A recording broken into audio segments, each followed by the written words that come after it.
Amara had always been the kind of woman who gave everything and asked for little in return. She left her own dreams behind to stand beside her husband, Oba, believing in him even when no one else did. She carried his burdens, protected his pride, and built her world around his happiness.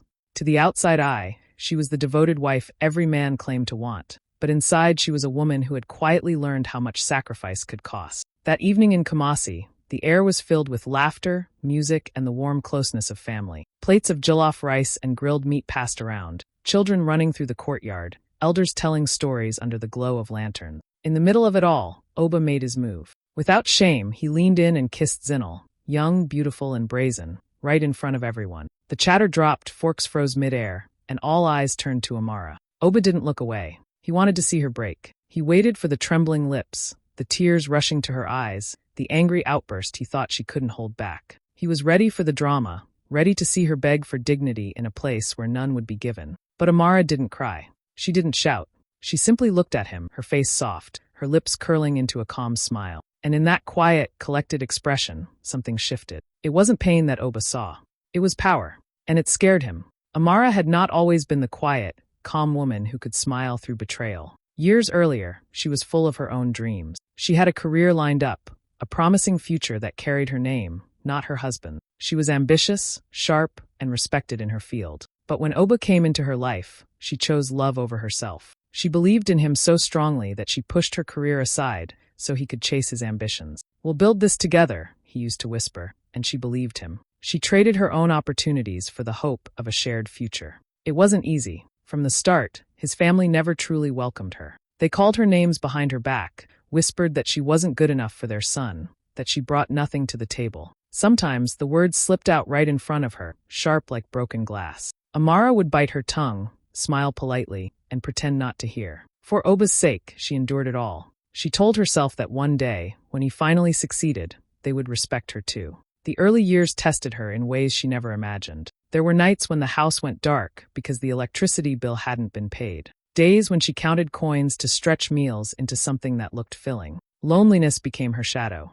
Oba was either out chasing connections or too busy reminding her how much he was sacrificing for their future. Meanwhile, she was the one holding everything together. She patched the holes, hid the struggles, and carried a weight no one seemed to notice. Still, she remained loyal. She cheered him on through every failure, comforted him when deals collapsed, and pushed him back up when his pride was bruised. She silenced her own doubts and wore her support like armor. Friends told her she was too good, too patient, too selfless, but she brushed it off. She thought that was what love demanded, giving until you had nothing left to give. And then came the betrayal. The kiss in front of her family, in front of the world, was not just a single act of disrespect. It was the breaking point of years of sacrifice. Every insult she swallowed, every lonely night, every tear she wiped away in silence came rushing back in that moment. Yet strangely, it did not feel like destruction. It felt like release. The betrayal was sharp, yes, but it was also freeing. For the first time in years, Amara realized she was no longer tied to the chains she had willingly worn. The pain was real, but it opened a door she hadn't dared to touch. Betrayal had ended the illusion she had been protecting for too long. Instead of despair, she felt something new rising quietly inside her. Strength, clarity, and the promise of a life that was finally hers. It was an ending, yes, but more importantly, it was a beginning. While Oba walked around thinking he was the center of Amara's world, she had already learned the art of silence. On the surface, she looked like the loyal wife waiting at home, the woman who had given up her career for her husband's dream. But underneath that calm exterior, Amara was quietly building something of her own. She knew better than to announce it. She knew that if Oba found out too soon, he would laugh at her, dismiss her, or worse, try to control it. So she worked in shadows, under her maiden name, keeping her strength hidden like a secret flame. It started small. Amara had always been good at solving problems, connecting people, and creating order where others saw chaos. One day, a former colleague reached out, asking for help with a project. She agreed, almost reluctantly, but when the job was done, the client insisted on paying her. That moment lit something in her. She realized she still had value outside of being Oba's wife. She still had a sharp mind and skills people respected. Slowly, she began to take on more work, each project bigger than the last. When she moved her base to Lagos, it gave her the distance she needed. There, she could operate freely, unnoticed by the circle that only saw her as a housewife. She registered her consulting firm under her maiden name, choosing anonymity over recognition. At first, it was a small desk in a rented office space, just Amara and her laptop. But as the months passed, she found herself sitting in boardrooms with executives, negotiating deals with confidence she thought she had lost. Her reputation grew quietly, carried by whispers of a woman who delivered results without fail. Money began to flow in, not in waves at first, but in steady streams. With each contract, her independence became stronger. She paid off little debts, invested smartly, and built a safety net no one knew existed. The same woman who once counted coins to stretch a meal now had accounts that could fund entire projects. Yet she kept it all hidden. To Oba, she was still the quiet wife. To the world outside, she was rising as a respected consultant, her name whispered in circles he had no access to. There were nights when she sat at her desk long after midnight, the city lights of Lagos glowing beyond her window. Sometimes she would pause and think of Oba, out in Kumasi, completely unaware that his wife was no longer just surviving, she was thriving. And it gave her a quiet satisfaction. She didn't need to scream, didn't need to announce herself. Her success spoke in contracts signed, in networks expanded, in the calm knowledge that she was free, even while still married. By the time Oba betrayed her publicly, Amara wasn't the broken woman he expected. She had already built a life that didn't depend on him. She was not just standing on her own, she was standing taller than he ever imagined. Her secret strength was not in what she endured, but in what she created in silence. And soon the world would see it. The music at the family party had started again, but the energy was different. After Oba's shameless kiss with Zinal, the room carried a strange tension, like everyone was holding their breath. Some avoided looking at Amara, expecting a scene. Others kept their eyes glued to her face, waiting for her to crumble. But Amara just sat there, her calm smile resting gently on her lips. It wasn't the smile of a woman defeated. It was the kind of smile that unsettled, the kind that said she knew something nobody else did. Oba's chest swelled with arrogance. He thought he had won. He thought he had humiliated her beyond repair. Yet the longer Amara held that smile, the more uneasy he became. He leaned back in his chair, trying to look relaxed, but the silence in her eyes made him restless. Something was wrong. She wasn't reacting the way he wanted, and that scared him more than anger ever could. Then, without a word, Amara reached into her purse. The crowd's eyes followed her hand, curious and nervous. Slowly, carefully, she pulled out a brown envelope. It wasn't large or flashy, just plain and simple. But the way she placed it on the table, right between her and Oba, felt heavy. She slid it toward him with steady fingers, her calmness louder than any outburst could have been. Oba frowned and snatched it up, expecting maybe a letter, maybe a desperate plea. But when he opened it, his face drained of color. Divorce papers. Already signed. Already sealed. For a moment, the room was dead silent, every sound sucked out of the air. Then the whispers began. Gasps rippled across the tables. Aunties who once mocked Amara clutched their beads in shock. Cousins leaned close, whispering in disbelief. Some of the men chuckled under their breath, not out of humor, but out of admiration for her boldness. Zinal's smile wavered, her confidence cracking as she realized this wasn't the humiliation she had hoped for Amara. It was something else entirely. Oba's hands trembled as he held the papers, his mouth opening but no words coming out. He tried to laugh, but it came out dry and forced. "This is a joke," he muttered, but even he didn't believe it. Amara didn't flinch. She didn't argue. She just kept that same calm smile, her silence louder than thunder. For the first time in years, Amara was not the one corner. Oba was. The power had shifted, right there in front of his family, his mistress, and every pair of eyes he wanted to impress. The envelope on the table wasn't just paper. It was her freedom, her strength, her declaration that she no longer belonged to his story. And as the whispers grew louder around them, Amara sat back in her chair, her smile steady. She had turned her pain into power, and the whole world had just witnessed it. Oba's laugh finally came, loud and sharp, cutting through the whispers that swirled around the room. He leaned forward, waving the divorce papers like they were nothing more than scraps of paper. "So this is your big move, Amara?" he sneered. "You think you can walk away from me?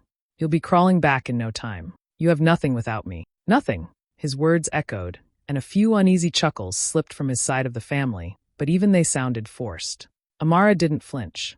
Her calm was unshaken, her smile steady. She let him finish, let him pour out all his arrogance until the silence hung heavy again. Then she leaned forward, her voice soft but clear enough for everyone to hear. "Oba, you forget something," she said. "The house, the cars, and half of everything you own are legally mine. Every asset you paraded as yours, every symbol of success you claimed, half of it belongs to me. And I don't need to crawl back for what is already mine." The words landed like a slap. Oba froze, his laugh catching in his throat. He tried to mask it with another smirk, but his eyes betrayed him. The family, the cousins, the aunties, all leaned in closer now, whispering louder. Amara wasn't done. She reached for her glass of water, took a slow sip, and placed it back on the table before speaking again. "And as for your debts," she said, tilting her head slightly, "they are in your name alone. Every loan, every secret transaction, you tied it all to yourself. None of it touches me." The shock rippled faster than the music could cover. Gasps and murmurs filled the room, some with pity for Oba, others with admiration for Amara's composure.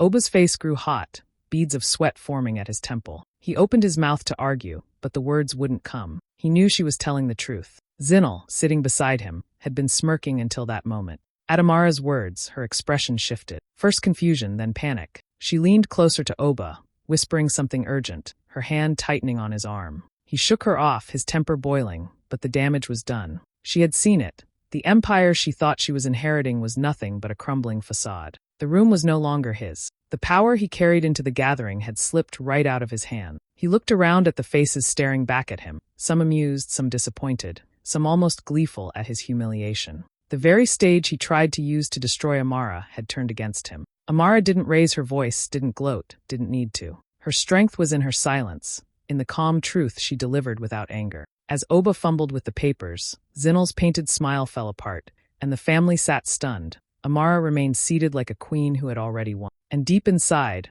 Oba knew his world had just begun to unravel. For a long moment, the room was filled with nothing but whispers and shifting eyes. Many people still expected Amara to rise, head bowed, and walk away quietly. That was the script they had written for her years ago. The obedient wife, the one who would endure anything for her marriage, even humiliation. They thought this was the night her story ended. But Amara had no intention of leaving the room in shame. She leaned back in her chair, her posture straight, her smile calm. When she finally spoke, her voice carried over the chatter, clear and steady. "You see me as a woman who gave up everything for a man," she said, her eyes sweeping across the crowd. "But what you don't know is that while Oba was busy chasing illusions, I was building something real." The room quieted. Even the music seemed to soften, as though the moment demanded silence. Amara continued, her words deliberate. "Under my maiden name, I started a consulting company in Lagos.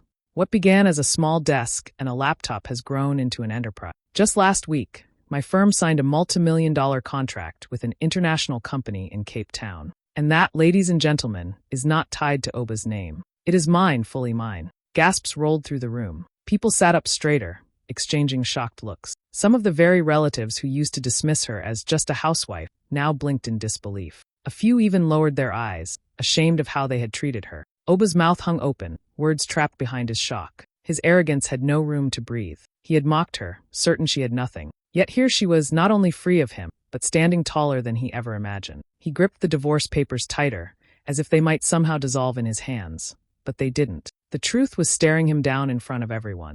Zinel shifted uncomfortably beside him. The playful smile she wore earlier had completely vanished. She tried to keep her composure, but her body betrayed her, crossed arms, restless fingers, darting eyes. She had imagined stepping into a world of luxury and influence, but now she could see the truth clearly. Oba's empire was drowning in debt, and Amara was the one who had real power, real wealth, and real independence. Someone in the back clapped quietly, then stopped, unsure if it was appropriate. But the gesture lingered in the air like a spark. The energy in the room had shifted completely. Amara was no longer the wife humiliated at a party. She was the woman who turned betrayal into victory, the woman who had built an empire in silence and now revealed it with grace. Oba slumped in his seat, rage and disbelief fighting for space on his face. Zinel tried to slip her hand out of his, her eyes darting toward the door. "And Amara?" She simply smiled, radiant and calm, no longer tied to his shadow but shining in her own light. Zinel had walked into the party that evening feeling untouchable. She believed she was stepping into Amara's place, the woman who had everything: wealth, respect, security. When Oba kissed her boldly in front of everyone, she thought it was her crowning moment. She imagined whispers of envy following her, imagined herself as the new queen of his world. But now, as Amara revealed the truth, the fantasy began to crumble around her. Her chest tightened as the words replayed in her mind. "The debts are all in Oba's name." That sentence alone changed everything. Suddenly, the luxury cars, the house, the so-called wealth, none of it was hers to inherit. What she saw instead was a man drowning, dragging her down with him. Her painted smile slipped away, replaced by panic she couldn't hide. She looked at Oba, searching for reassurance, but all she found was a man unraveling. Oba's charm, the very thing that had drawn her in, cracked like thin glass. His smooth tone turned sharp, his arrogance folding into desperation. He gritted his teeth and snapped at her when she whispered in his ear, telling her to shut up under his breath. It was the first time she saw the other side of him, not the sweet-talking man who promised her the world, but the bitter one who couldn't control his rage when his pride was wounded. He slammed the table, trying to shift the attention back, but it only made him look smaller. The family who once laughed at Amara's expense now sat silently, their faces heavy with judgment. Some looked away in shame, remembering their cruel words. Others studied Amara with a new kind of respect. Nobody rushed to defend Oba. Not a single voice rose in his favor. Zinal shrank in her chair. She could feel eyes on her, eyes that once envied her beauty now filled with pity. The whispers were different now. No one saw her as the woman who won the husband. They saw her as the foolish girl who had tied herself to a sinking ship. The glamour she thought she wore so proudly peeled away, leaving her exposed. She glanced at the door, her instinct urging her to leave before it got worse. But leaving too quickly would make it obvious she was running. Still, the weight of the room pressed down on her, suffocating. Oba was no longer the prize she thought he was. He was a warning, a man falling apart in front of everyone, and she was sitting too close to the wreckage. Amara didn't even look at her. That was the final blow. To Amara, she wasn't even worth acknowledgement. And that silence spoke louder than words. It reminded Zinal that she had been nothing more than a prop in Oba's game. For the first time that night, Zinal felt small, and the luxury she dreamed of slipped further and further away. What she stepped into wasn't power. It was ruins. And everyone could see it. The party no longer felt like a party. The music still played, but no one was listening. Conversations had thinned into whispers, and every eye followed Amara. Yet she didn't shrink under their gaze. She rose slowly from her seat, smoothing her dress with a grace that made the moment feel cinematic. There was no rush, no fluster, no shame, just the quiet dignity of a woman who knew she had already won. Her driver, who had been waiting discreetly outside, noticed her movement and hurried to the entrance. As Amara walked across the courtyard, the rain began to fall. It wasn't heavy at first, just a soft drizzle that kissed her skin. She paused for a second, tilting her face upward. Where others might have seen rain as bad luck on a night like this, Amara felt it different. The droplets on her skin didn't sting, they cleansed. It was as if the sky itself was washing away the weight of her years of sacrifice, betrayal, and silence. For the first time in a long while, she didn't feel bound. She felt free. Behind her, she could hear the muffled sounds of commotion. Oba's angry voice, Zinal's anxious whispers, the family buzzing in disbelief. But none of it mattered anymore. That world, that chaos, wasn't hers to carry. She stepped forward with measured confidence, her heels clicking softly against the wet pavement, each step a declaration of her independence. The driver rushed ahead with an umbrella, but Amara gently waved him off. She wanted to feel the rain. She wanted it to touch her, to remind her she was alive, whole, and untied from a man who had once made her believe she was nothing. By the time she reached the sleek black car waiting for her, her hair was damp and her dress sprinkled with droplets, but her smile was brighter than ever. As the driver opened the car door, her phone buzzed in her purse. She slipped it out, glanced at the screen, and read the message. It was her legal team, all finalized. It's done. A deep breath left her chest, one she hadn't even realized she'd been holding. The words hit her harder than Oba's betrayal, harder than his kiss with Zinal. It was done. Not almost, not halfway, not pending. Done. She no longer belonged to him on paper, in name, or in life. Sliding into the back seat, Amara took one last look at the house glowing behind. It wasn't regret she felt. It wasn't grief either. It was closure. That chapter had ended, and she wasn't walking away broken. She was walking away whole. The rain tapped gently against the car window as the driver pulled away. Amara leaned back, closed her eyes, and let herself smile. Not the smile of survival, but the smile of a woman stepping fully into her freedom. A new beginning had arrived, and it was hers alone. Months later, the man who once walked into rooms with his chest high and his smile sharp was barely recognizable. Oba's empire, the one he flaunted so proudly, had begun to collapse piece by piece.